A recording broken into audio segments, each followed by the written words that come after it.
Imodoka y'akarere ka Rusizi yo mu bwoko bwa pick-up yari itwaye umurambo w'umusore w'imyaka 27 wo mu murenge wa Bweyeye yakoze impanuka ubwo yari igeze i Huye hakomereka abantu 5. Imodoka yari itwaye umurambo w'umusore bivugwa ko yaguye mu karere ka Gatsibo ku itariki 27 Ukuboza 2024 yageze mu mudugudu wa Kigarama akagari ka Kimirehe umurenge wa Rusatira akarere ka Huye. Ingoga kwasteri yavaga i Huye yerekeza i Kigali, abantu 5 barimo badaso 2 ba Rusizi barakomereka.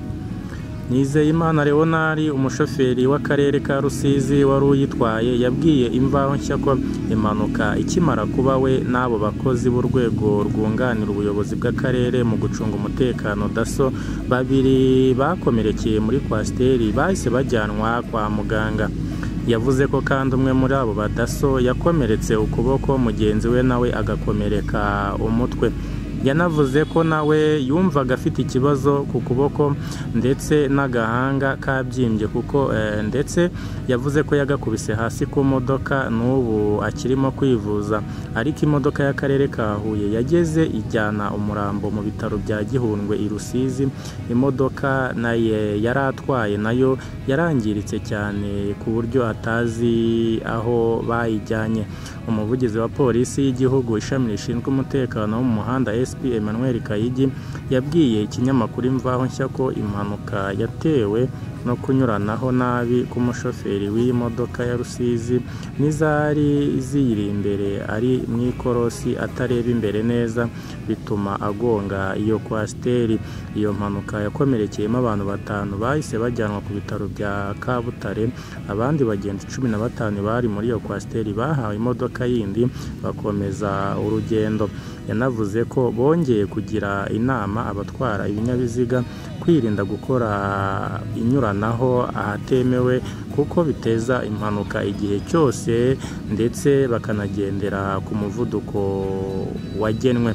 Umuyobozi w'akarere ka Rusizi w'agateganyo wungirije ushinzwe imibereho myiza y'abaturage Uwimana Monique yabwiye ikinyamakuru Imvaho Nshya ko iyo mpanuka ikimara kuba bahise bakorana n'akarere ka Huye bakabazanira uwo murambo urara mu buruhukiro. Uwo murambo ndetse urara mu buruhukiro bw'ibitaro bya Gihundwe. Yanavuze ko wabagezeho mu masaha y'ijoro ku mikoranire n'akarere ka Huye ndetse banashimira cyane urara mu buruhukiro bw'ibitaro bya Gihundwe.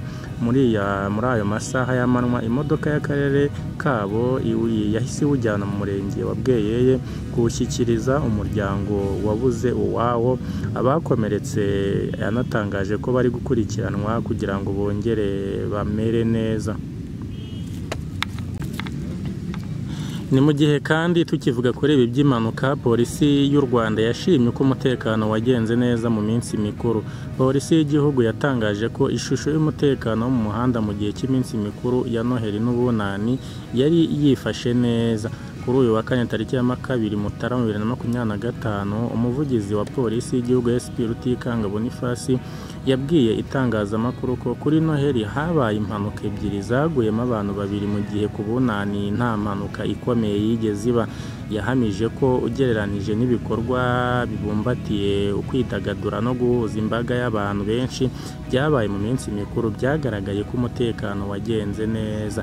Yanavuze ko ugereranije n'ibikorwa byari biteganyijwe, ibitaramo byari biteganyijwe hirya no hino cyane cyane iby'iyobokamana, ibyo guturitsa ibishashi byateguwe mu gihugu, ukareba umubare w'abantu bari babyitabiriye na gahunda yo gufatira imodoka ahari hateganyijwe urujya n'uruza rw'abantu ukuntu bagendaga mu by'ukuri ntago yavuze ko batabura kuvuga ko umutekano wagenze neza.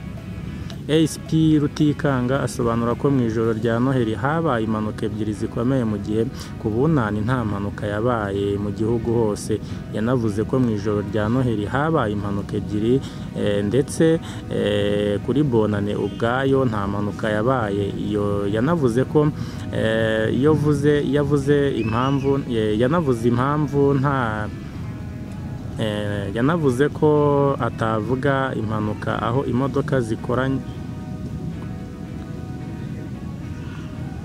umuvugizi wa polisi yavuze ko hagati y'itariki ya 25 Ukuboza n'itariki ya 2 Mutarama 2025 muri rusange habaye impanuka 14 zangije ibikorwa remezo ndetse zikanakomeretsa abantu 16 harimo 2 bapfiriyemo ndetse mu ijoro rya Noheli no ku munsi wayo.